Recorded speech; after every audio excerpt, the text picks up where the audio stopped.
श्री परमात्मने नमः। कृष्ण यजुर्वेदीय कठ रुद्रोपनिषद, संन्यास की विधि और आत्म तत्व का वर्णन।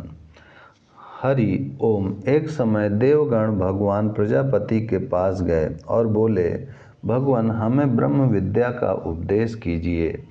भगवान प्रजापति बोले, सीखा सहित केशों का मुंडन करा और यज्ञोपवीत का त्याग करके पुत्र को देखकर यूँ कहे, तुम ब्रह्मा हो, तुम यज्ञ हो, तुम वष्टाकार हो, तुम ओमकार हो, तुम स्वाहा हो, तुम स्वधा हो, तुम धाता हो, तुम विधाता हो, तुम प्रतिष्ठा हो। तब पुत्र कहे, मैं ब्रह्मा हूँ, मैं यज्ञ हूँ, मैं वष्टकार हूँ, मैं ओमकार हूँ, मैं स्वाहा हूँ, मैं स्वधा हूँ, मैं धाता हूँ, मैं विधाता हूँ, मैं त्वष्टा हूँ, मैं प्रतिष्ठा हूँ। परिवारजक सन्यासी होकर घर से निकलने पर जब पुत्र कलत्र आदि पीछे पीछे चलें तो उनको देखकर अश्रुपात न करे। यदि अश्रुपात करेगा तो संतान का नाश हो जाएगा।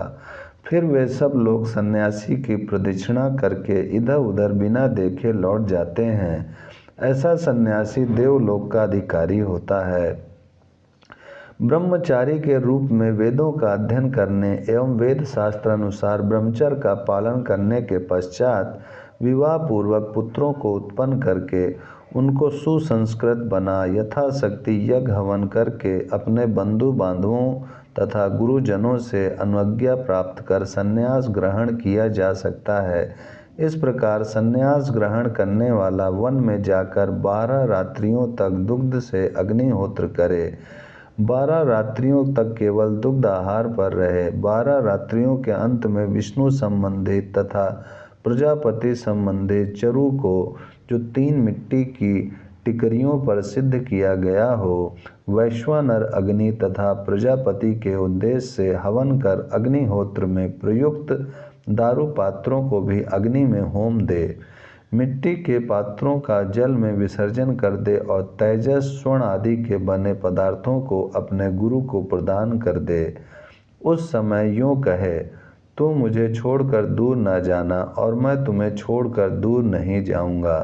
कुछ शास्त्रों के मत से इसके पश्चात ग्राहपत, दक्षिण अग्नि और आहवानीय इन तीनों प्रकार की यज्ञ अग्नियों से अरणियों के पास से भस्म की मुष्टि लेकर पान करे। शिखा सहित केशों का वपन करा के और यज्ञोपवीत उतरा कर ओम भू स्वाहा इस मंत्र से जल में डाल दे। इसके बाद अनशन, जल प्रवेश, अग्नि प्रवेश, वीरों के मार्गों का ग्रहण करके पांडवों की भांति महाप्रस्थान करे अथवा किसी वृद्ध सन्यासी के आश्रम में चला जाए। दुग्ध अथवा जल के साथ जो कुछ वह भोजन करे वही उसकी सायंकालीन हवन है। प्रातःकाल जो भोजन करे वही प्रातःकालीन हवन है। अमावस्या को जो भोजन करता है वही दर्श यज्ञ है। पूर्णिमा को जो भोजन करता है वह उसका पौर्णमास यज्ञ है। वसंत ऋतु में जो वह केश, दाढ़ी, मूछ, शरीर, रोएं, नख आदि कटवाता है वह उसका अग्निहोष्टम है। संन्यास लेने के बाद पुनः अग्न्याध्यान न करे। मृत्युंजय, महावहम इत्यादि आध्यात्मिक मंत्रों का पाठ करे।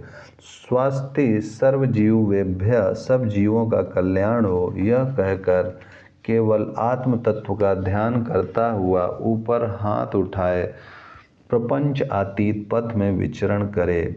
ग्रहहीन होकर विचरण करे। भिक्षा अन्न के सिवा और कुछ ग्रहण न करे।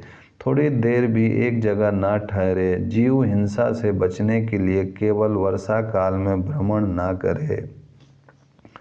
इस विषय में दूसरे श्लोक भी हैं जिनका भाव इस प्रकार है। सन्यासी को चाहिए कि वह कुंडिका, चमच तथा सिक्के, झोली आदि को तथा टिपाई, जूते, शीत को दूर करने वाली कंथा, कथरी, कोपनी के ऊपर अंग ढकेलने वाला वस्त्र, कुशा का बना पवित्र, स्नान के अनंतर धारण करने का वस्त्र तथा उत्तरीय वस्त्र, यज्ञोपवीत एवं वेद अध्ययन सबका त्याग कर दे। वह अपना स्नान, पान तथा शौच पवित्र जल के द्वारा संपादन करे।